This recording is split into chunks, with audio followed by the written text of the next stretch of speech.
Bumaliktad si Senator Benigno Aquino III sa isyu ng pagpapataw ng bagong buwis. Kung dating sinasabi niya na hindi na kailangang magpataw ng bagong buwis, ngayon, pareho na ang pananaw nila ng mahigpit ng karibal na si Senator Manny Villar dahil na rin daw sa kakulangan ng budget ng gobyerno. Nagpapatrol Ricky Caranda. We will refrain from imposing new taxes or increasing tax rates. I strongly believe that we can collect more taxes at the BIR and higher duties at customs if we become more serious in curbing and punishing tax evasion and smuggling.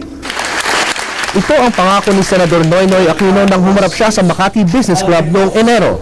Hindi raw siya magpapataw ng bagong buwis o magtataas ng buwis. Pero ngayon, nag-iba na ang kanyang tono sa issue ng buwis. Hindi raw niya maipapangako na hindi niya dadagdagan ng buwis kapag mahalal siyang Pangulo sa Mayo.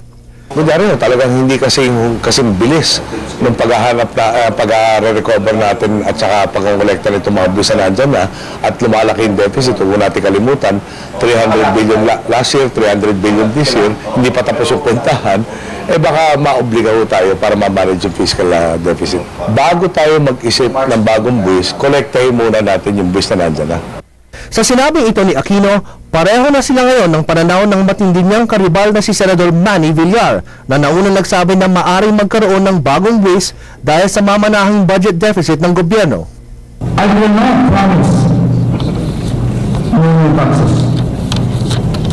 As the next administration will inherit empty coffers.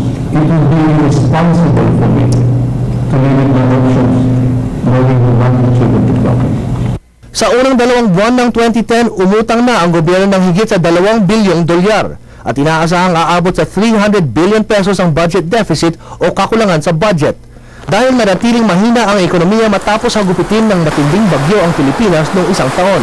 Dagdag na banta pa ang El Nino na lalong magpapabagal sa ekonomiya. Kaya kahit sino pa ang manalong presidente sa halalan, malamang tataas nga ang buwis na mas magpapahirap sa bayan. Ricky Carandang, Patrol ng Pilipinas.